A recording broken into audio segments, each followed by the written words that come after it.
Қайырлы күн, құрметті оқушылар. Білім алаңына қош келдіңдер. Бүгін 8-ші сынып қазақ тілі мен әдебиет пәні бойынша 13-ші бөлім. Қазақстан, Байқоңыр, ғарыш. Екінші сабақтың тақырыбы қазақ ғарышкері. Бүгінгі сабағымыздың оқу мақсаты қосымша ақпарат көздерінен алынған мәліметтерді қолдана отырып мәтінге өзгеріс енгізу, ерекшеліктерді бақылау.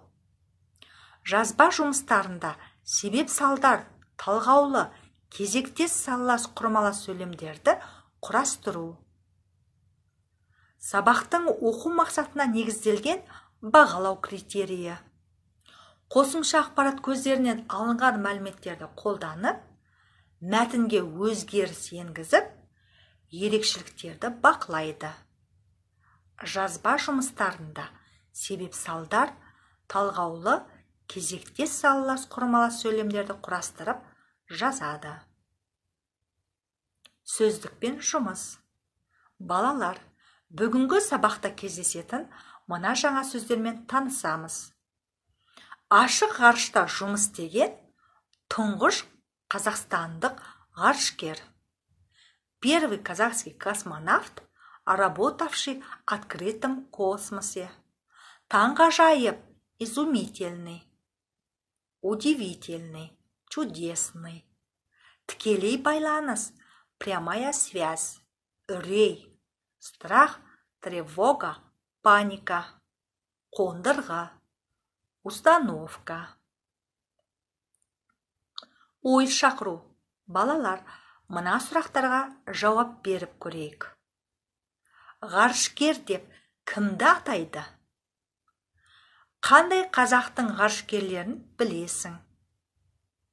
Тоқтар Әубәкіров туралы не білесің?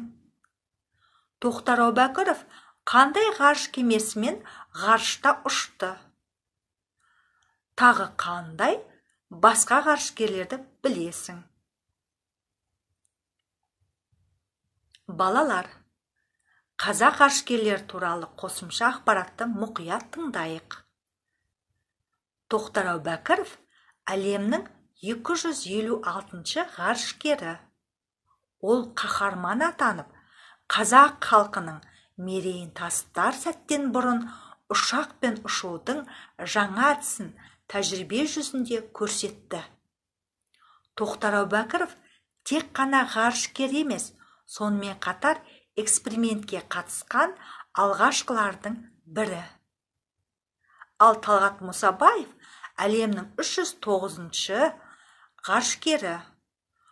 Ұшқыш Талғат Бегелдиновтың жолын жалғаған ол бір айда 5 рет, яғни 30 сағат 8 минут ғарыш кеңістігіне сапар жасағаны үшін Гиннестің рекордтар кітабына енді. Талғат Мұсабаев алғашқы ғарыш хирургы бейресми атағын алған. 2001 жылы алғашқы бірге аттанған америкалық миллионер турист Денис Тито әуе кемесінің ішінде басын жарақаттайды. Экипаж командирі ретінде қазақ ғарышкері аспан кеңістігінде ұшып жүріп, жарасын тиеді. Осылайша, Талғат Мұсабаев елінің ғана емес, бүкіл әлемнің батыры атанды. Айдын Айымбетов. Ғарышта 10 күн болып, маңызды зерттеулер жүргізген болатын. Әлемнің 545-ші ғарышкері. Жерлесіміз Айдын Айымбетов пен Тоқтар Әубәкіров бір күнде, бір айда дүниеге келген. Бір оқу орнының түлектері. Тәуелсіз қазақ елінің ең үлкен жетістіктерінің бірі ғарыш кеңістігін игеру екені сөзсіз. Осы жолда күні бүгінге дейін қыруар жұмыс атқарылып, қазақ ғалымдары өлшеусіз үлес қосуда. Бірінші тапсырма. Балалар, Тапсырманы мұқият орындаймыз. Қазақ ғарышкерлері тақырыбы бойынша диаграмманы толтырып, толықтырамыз. Тапсырманың дескрипторы. Қосымша ақпарат көздерінен алынған мәліметтерге назар аударады. Тыңдаған мәліметтерге өзгеріс енгізіп, ерекшеліктерді бақылайды. Қазақ ғарышкерлері тақырыбы бойынша диаграмманы толықтырып, толтырады. Ақпарат ағымы. Себеп-салдар құрмалас сөйлем. Құрамындағы жай сөйлемдердің бірі екіншісінде айтылған ойдың болу себебін білдіретін салаластың түрін себеп-салдар салалас құрмалас сөйлем дейді.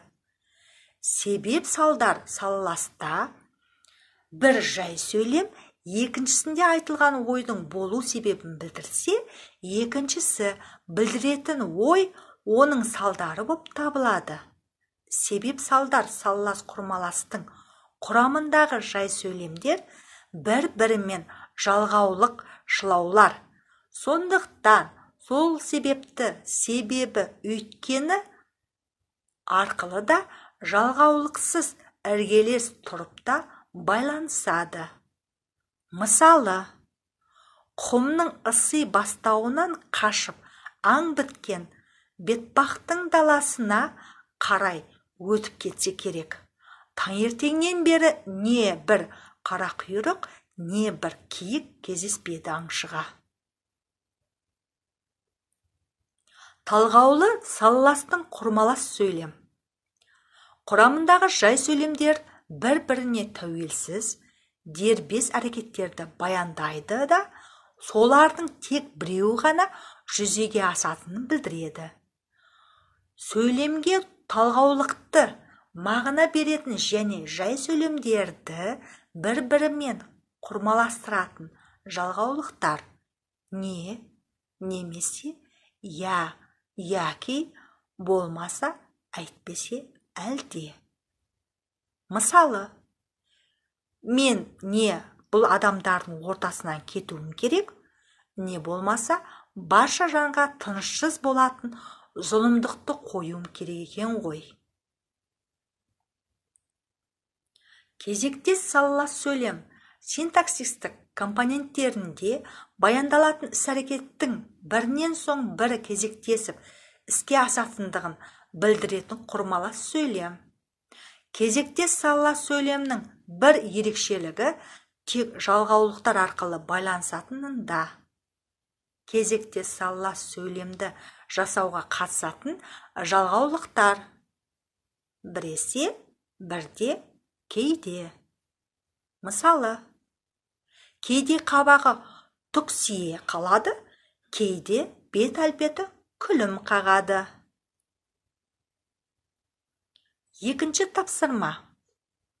Балалар, замандас бағдарламасының қазақтың тұңғыш кейіпкері, ғарышкері Тоқтар Әубәкіров туралы фильмді көріңдер. Осы фильм туралы өз пікірлеріңді білдіріңдер.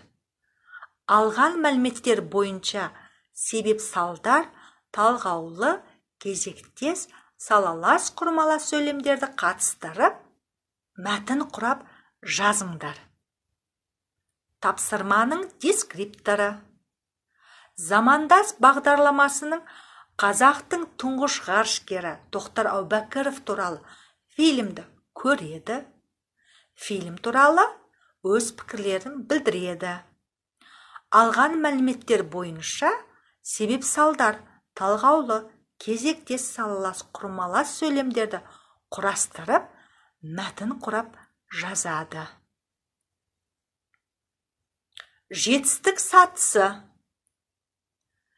Білемін, бүгін білдім, келесі сабақта білгім келеді деген бөлімдерін толықтырып жазыңдар.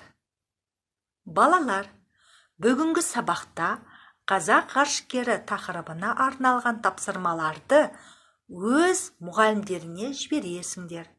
Өз пән мұғалімдерің тапсырманың орындалуына қарай бағалайды. Назар аударғандарыңа үлкен рахмет.